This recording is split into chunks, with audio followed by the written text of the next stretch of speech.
स्वागत है मित्रों मेरे चैनल पे। हम लोग आज 150 से आगे के प्रश्नों को देखेंगे। तो क्या 151वां प्रश्न देखते हैं। पहला प्रश्न है इसमें, निम्नलिखित में से किसकी अनुपस्थिति में वायुमंडल का तापमान घटने लगता है। यानी किसके कारण तापमान घटता है, साथ ही वायु की आरोहण के साथ उसका घनत्व घटने लगता है। यानी तापमान भी घटता है और घनत्व भी घटता है। तो देखिए, वनस्पति के कारण नहीं ताप घटता, ताप जल के कारण घटता है। एक चीज जल,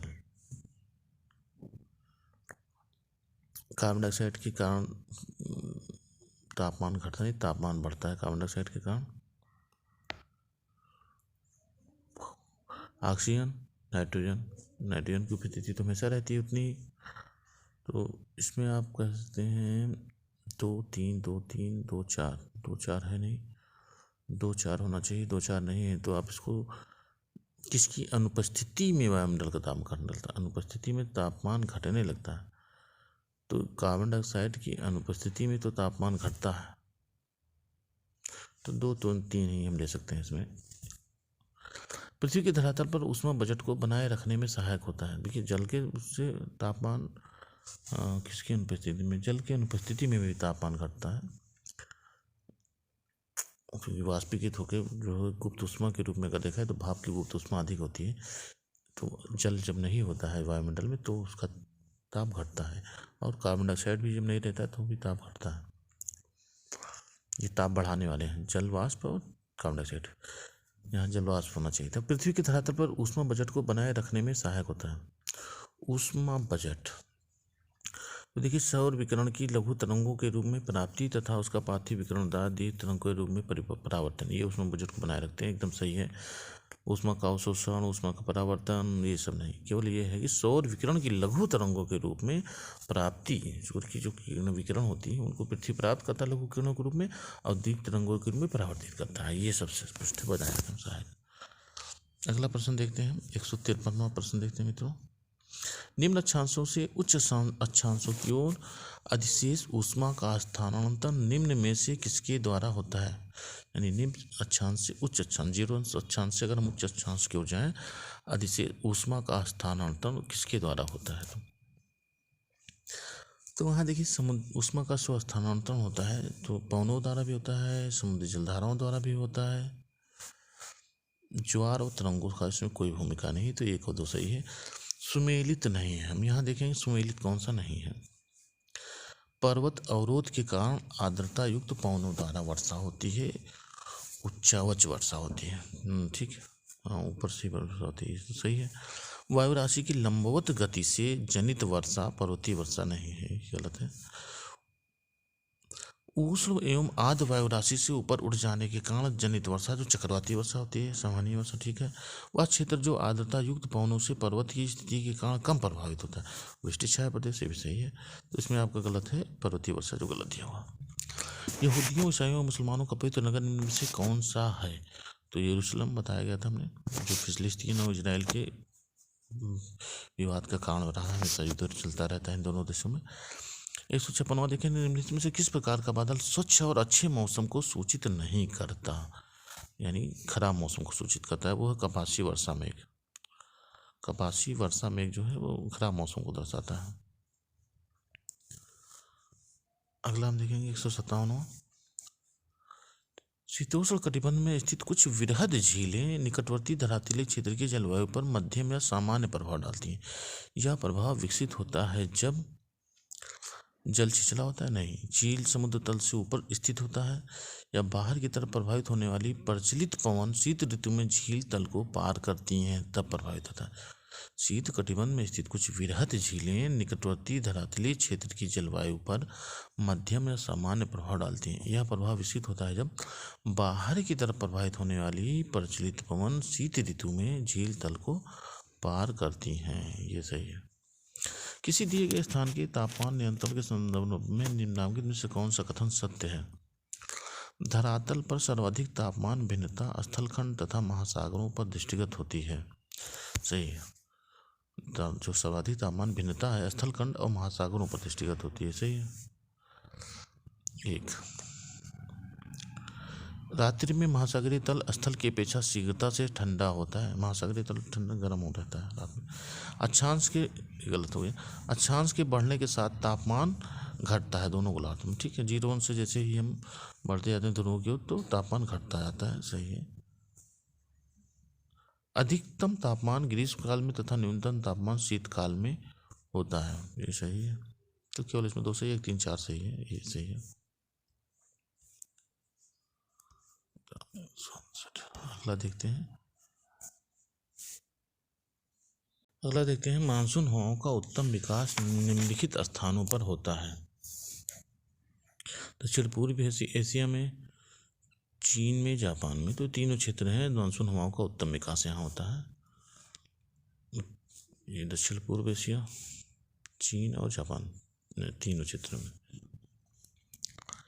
निम्नलिखित में कौन सा कथन व्यापारिक पवनों के संदर्भ में सत्य नहीं है? व्यापारिक पवनों के संबंध में ट्रेड्स वाइंड्स, जो वाइंड्स होती हैं, उनके संबंध में कौन सा सही नहीं है? ये प्रवाहित होते हैं अस्वच्छांश से डोलड्रम्स या शांत कटिबंध की ओर। हाँ ठीक है, डोलड्रम्स की ओर प्रवाहित होते हैं, इधर से भी और इधर से भी। ठीक है, ये सही है। दक्षिणी गोलार्ध में ये दाईं ओर विक्षेपित होकर दक्षिण पूर्वी व्यापारिक पवनों का रूप लेते हैं। दक्षिणी गोलार्ध में दाईं ओर नहीं बाईं ओर प्रवाहित होती हैं, ये गलत हो गया। इनकी दिशा और शक्ति नियत रहती है। सही है। इनके द्वारा कभी कभी गहन वात गर्तों का निर्माण होता है। सही है। 61 देखेंगे, 161वां प्रश्न, दक्षिणी गोलार्ध के प्रति चक्रवात के संदर्भ में निम्न कथनों में से कौन सा कथन विशेष रूप से सत्य है? इसमें हवा की गति वृत्ताकार होती है, केंद्र से बाहर, विशेष रूप से सही तो है लेकिन विशेष रूप से पूछ रहा है। केंद्र से बाहर वायुदाब बढ़ते क्रम में होता है। इनका निर्माण अधिकतर महाद्वीपों के ऊपर होता है। इसमें हवा की गति वामावर्त या घड़ी की सुइयों की विपरीत दिशा में होती है। ये सही है। विशेष रूप से दक्षिणी गोलार्ध में जो प्रति चक्रवात होता है घड़ी की सुइयों के विपरीत होता है, जबकि चक्रवात जो होता है घड़ी की सुइयों के समान होता है दक्षिणी गोलार्ध में। तिरछी किरणों की अपेक्षा लंबवत किरणें अधिक ताप प्रदान करती हैं, अतः ग्रीष्म काल में उत्तरी ढालों की तुलना में दक्षिणी ढाल अधिक गर्म होती हैं। कहाँ? उत्तरी गोलार्ध में। ग्रीष्म काल में उत्तरी ढालों की तुलना में दक्षिणी ढाल अधिक गर्म होती है। विली विली क्या है? ये ऑस्ट्रेलिया का बहने वाला चक्रवात है, तो मैंने पढ़ाया है। सी उत्तर पश्चिम ऑस्ट्रेलिया का उष्णकटिबंधीय चक्रवात। किस एक के कारण कुहासा होता है? कुहासा का मुख्य कारण होता है संघनन। कुहासा का मुख्य कारण है इसमें संघनन।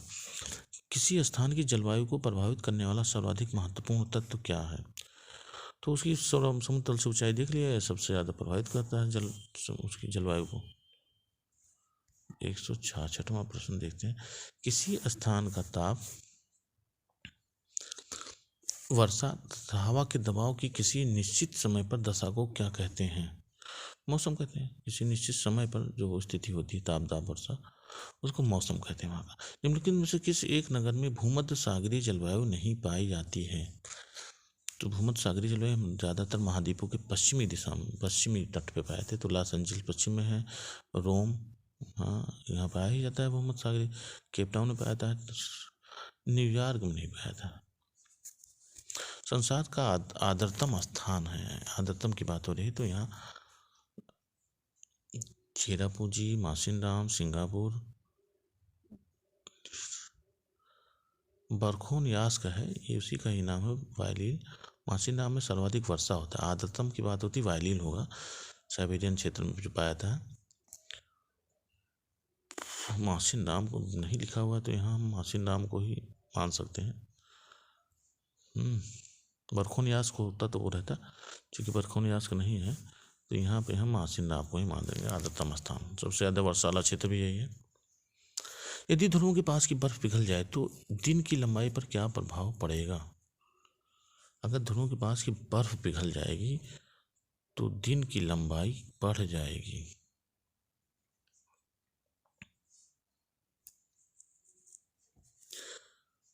ग्लोबीय तापवृद्धि से संबंधित निम्नलिखित कथनों में से कौन सा सही है? देखते हैं यहाँ पे, ग्लोबीय तापवृद्धि, ग्लोबल वार्मिंग यानी से संबंधित कथनों में कौन सा सही है? ग्लोबल तापवृद्धि की सबसे महत्वपूर्ण परिणाम यह है कि इससे ध्रुवीय बर्फ की टोपियों के पिघलने के बाद समुद्र की सतह में वृद्धि होगी। हाँ, हल्की सी वृद्धि होगी। यदि ग्लोबीय तापवृद्धि के वर्तमान स्तर पर नियंत्रण नहीं किया गया तो 2070 ईस्वी तक समुद्र की सतह का 1 मीटर तक बढ़ना संभावित है। भी सही है। विश्व के समस्त मूंगे के द्वीप डूब जाएंगे। ये भी सही है। यह संभावना है कि 2044 तक फिजी डूब जाएगा। ये भी सही है। और समुद्र तल के बढ़ने से इसी वर्ष तक नीदरलैंड पर एक गंभीर संकट हो जाएगा। सब सही है इसमें। 171 में हम देखेंगे विश्व के 4 जलवायु प्रदेश 1, 2, 3, 4 से चिन्हित हैं किए गए। इनमें से कौन से शुष्क प्रदेश हैं? इसमें से देखना है।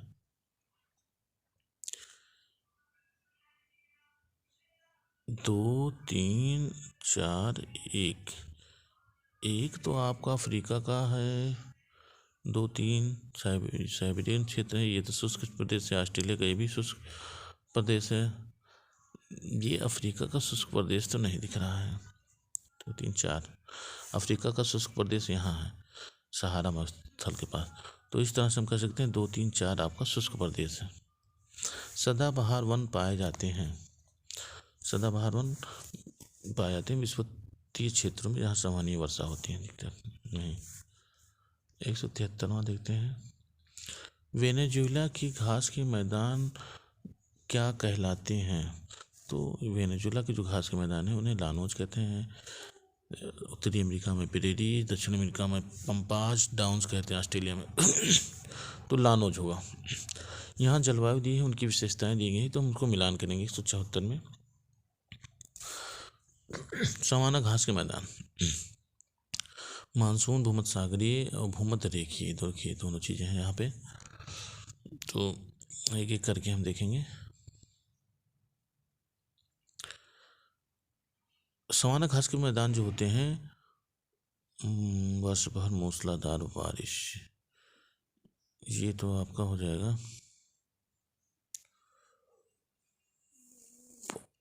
गर्मियों में वर्षा शुष्क जाड़े। ये सवाना घास का मैदान जो हो जाएगा 3 नंबर पे। गर्मियों में वर्षा यहाँ होती है और शुष्क जाड़े में शुष्क रहता है जाड़ा। सवाना घास के मैदान, ठीक है। दूसरा है मानसून। मानसून में गर्मियों में बादल फटना, इसी से हम मिला सकते हैं यहाँ पे। भूमध्य सागरीय गर्म और शुष्क गर्मियाँ मृदु। भूमध्य रेखीय में तो वर्ष भर मूसलाधार वर्षा होती है, तो इसको हम इससे मिला देंगे। और भूमध्य सागरीय में गर्म और शुष्क गर्मियाँ होती है, मृदु और नम जाड़े होते हैं। तो ये हो जाएगा 3, 2, 4, 1। किस देश के चारागाह को वेल्ड कहा जाता है? दक्षिण अफ्रीका में वेल्ड कहा जाता है चारागाह को। आर्द्र उष्ण कटिबंधीय देखते हैं प्रदेशों में निम्नलिखित में से कौन सी आर्थिक क्रिया सर्वाधिक महत्वपूर्ण है? आर्द्र और उष्ण कटिबंधीय प्रदेशों में तो वहाँ जो है कृषि जो होती है वो स्थानांतरणशील कृषि होती है, गहन जीवन निर्वाह नहीं होता। तो यहाँ होती है स्थानांतरणशील।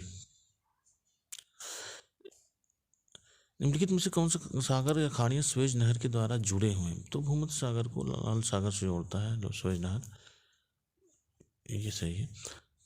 कई बार बताया गया है, पूछा भी गया है प्रश्न। निम्नलिखित में से गलत को इंगित करना। आइसोबार्स मानचित्र पर बराबर दाब के स्थानों को मिलाने वाली रेखाएं हैं।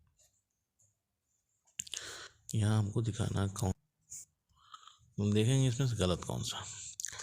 आइसोबार यानी दाब को बताता है, बराबर दाब के स्थानों को बताने वाली रेखा है, सही है। आइसोगोनल चुंबकीय झुकाव की एक समान स्थिति दर्शाने वाली रेखा है, इस चुंबकीय झुकाव को दिखाता है, दाब को दिखाता है। आइसोबार आइसोगोनल चुंबकीय क्षेत्र को दिखाता है। आइसोहेल सूर्य ताप को दिखाता है। और आइसोहाइट समुद्र तल से समान ऊंचाई के स्थानों को मिलाने वाली रेखा है, ये गलत है। आइसोहाइट समान गहराई को मिलाने वाली रेखा है। अब देखते हैं 179 क्वेश्चन देखते हैं। दिए गए मानचित्र में छायांकित भाग निम्नलिखित में से किसको चित्रित करती है? देखिए दिखने में दक्षिण अमेरिका, दक्षिणी अमेरिका क्या दिखाई पड़ता है आपका क्षेत्र, ब्राज़ील के नीचे अर्जेंटीना का क्षेत्र दिखाई पड़ रहा है। अभी हमको देखना है किस प्रकार का क्षेत्र है जो दिखाया है।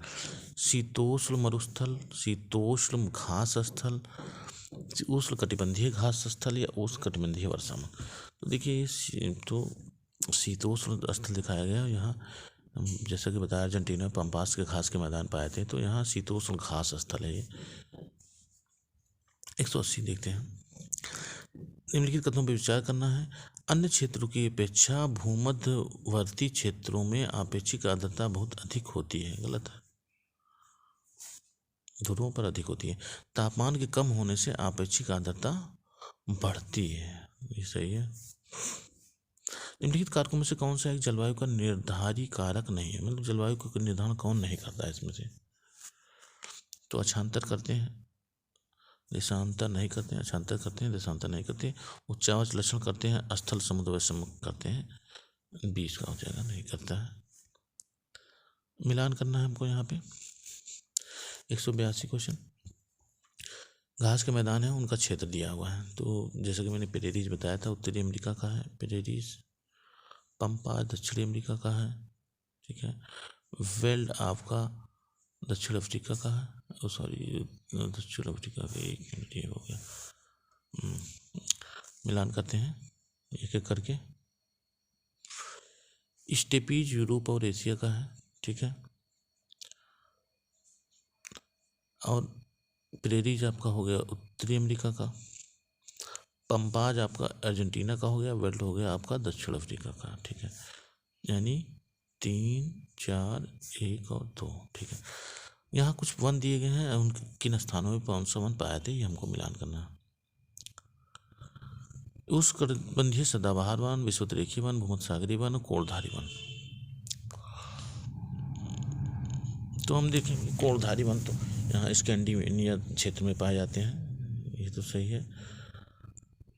उष्ण सदाबहार वन इंडोनेशिया में क्षेत्र में पाए जाते हैं आपके। विषुवतरेखीय वन आपके एडिलेड क्षेत्र में पाए जाते हैं, घाना में पाए जाते हैं। विषुवतरेखीय वन घाना में पाए जाते हैं, ठीक है। और आपका जो भूमध्य सागरीय वन है वो एडिलेड में पाया जाता है। यानी 3, 1, 5 और 2। अगला प्रश्न हम देखते हैं 184। निम्न में से कौन से वृक्ष विषुवतरेखीय वनों के उदाहरण हैं? विषुवतरेखीय वनों के उदाहरण हैं तो जैतून है, कार्क है और ओक है, तो तीनों ही। सागवान नहीं है आपका। 1, 2, 3 सही है। निम्नलिखित में से उष्ण कटिबंधीय घास के मैदान को पहचानना है यहाँ पे। तो उष्ण कटिबंधीय घास के मैदान,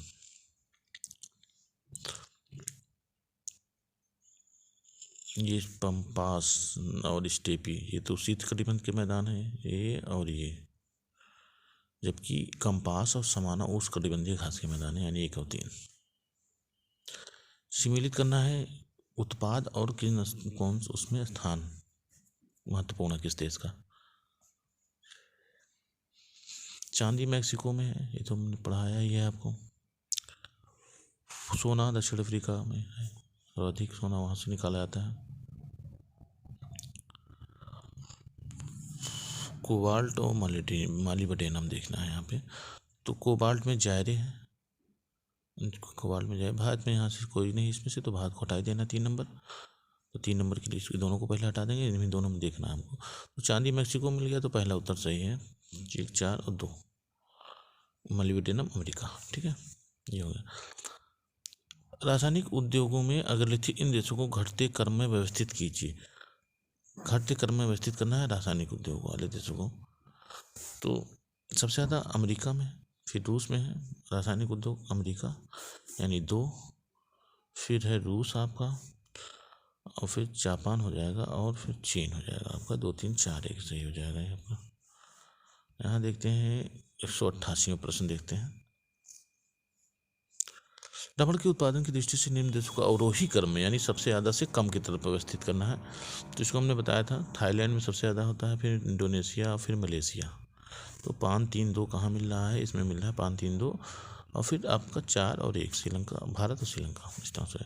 चाय के उत्पादन की दृष्टि से घटते क्रम में चाय का उत्पादन सर्वाधिक कहाँ होता है, उससे फिर कम, ऐसे करना है हमको। तो यहाँ चाय का उत्पादन अगर देखा है तो नंबर 1 पे भारत है अपना, फिर श्रीलंका है, भारत श्रीलंका यानी 3 और 1, 3-1 इसमें है, तो भारत श्रीलंका, फिर आपका इंडोनेशिया हो गया और चौथे नंबर पे केन्या है। एशिया में मछली का सर्वाधिक उत्पादन करने वाला राष्ट्र कौन सा है, तो चीन सबसे अधिक मछली का उत्पादन करता है, भारत दूसरे नंबर पे है इसमें। अगला देखेंगे 191 प्रश्न देखेंगे। खेती को हमने बताया था कृषि, एग्रीकल्चर, एपीकल्चर, फ्लोरिकल्चर और ओलेरिकल्चर। तो एपीकल्चर मधुमक्खी पालन था, व्यापारिक स्तर उत्पादन 4 नंबर से मिलान करेंगे हम।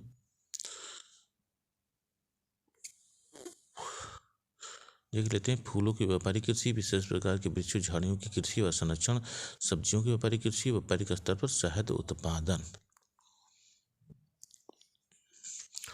तो शहद उत्पादन में आपका एपीकल्चर हो जाएगा, यानी बी का 4 किसमें है आपका, इसमें है, इसमें, यही सही है। और देख लेते हैं आविलिकल्चर, विशेष प्रकार के झाड़ियों का हो जाएगा ये 4, और फिर 1 नंबर फ्लोरिकल्चर, फूलों की कृषि से संबंधित है, और ओलेरिकल्चर ये आपका हो गया सब्जियों की व्यापारिक खेती के लिए, ठीक है। 2, 4, 1, 3। विश्व की सबसे बड़ी खनिज तेल शोधनशाला कहाँ स्थित है, तो आबादान में स्थित है। सबसे बड़ी, विश्व की सबसे बड़ी खनिज तेल शोधनशाला है आबादान। भूमध्य सागरीय क्षेत्र किसकी खेती में विशेषता रखता है, तो ये सिट्रस फल यानी नींबू संतरा वाले नींबुकुल के फल, ठीक है, सही है। जलयान निर्माण में प्रथम स्थान रखने वाला एशियाई देश कौन सा है, तो जापान जलयान निर्माण में नंबर 1 पे है एशिया में। निम्नलिखित में प्राकृतिक रबड़ के स्रोत वृक्ष हैं, कहाँ से, कौन कौन से हैं, यहाँ पे देखेंगे है, तो इनके नाम दिया, सिनकोना में नहीं होता है, सिनकोना और लैटेक्स से तो नहीं होता है। अब ये बचे हैविया, बेसिलिनेसिस और कैस्टिला, 1 और 2 सही है। विश्व में मक्का का सबसे बड़ा उत्पादक देश कौन सा है, 200 प्रश्न लेना है आज हमको, देखते हैं। मक्का का उत्पादन हमने बताया था, अमेरिका में सबसे अधिक मक्का और सोयाबीन यहाँ सबसे ज़्यादा उत्पादन होता है। विश्व में तंबाकू का सबसे बड़ा उत्पादक देश कौन सा है, तो उसको हमने बताया था चीन नंबर 1 पे है। कौन सा देश विश्व में चावल का सर्वाधिक उत्पादन करता है, इसमें भी चीन नंबर 1 पे है। जोहान्सबर्ग निम्न में से किसका प्रसिद्ध है, किस लिए, तो जोहान्सबर्ग सोना उत्पादन के लिए प्रसिद्ध है, सोना के लिए, सोने की खान यहाँ पे है, देखिए ये लास्ट वाला। 200वां प्रश्न हम देखेंगे, 200वां और लास्ट प्रश्न। विश्व का सर्वाधिक सौर उत्पादक देश कौन सा है इसमें से, तो दक्षिण अफ्रीका। जोहान्सबर्ग जैसे क्षेत्र में यहाँ सोने की कई खदानें हैं, तो दक्षिण अफ्रीका सर्वाधिक स्वर्ण उत्पादक देश है इसमें से। आज इतना ही मित्रों, फिर मिलेंगे अगले वीडियो में।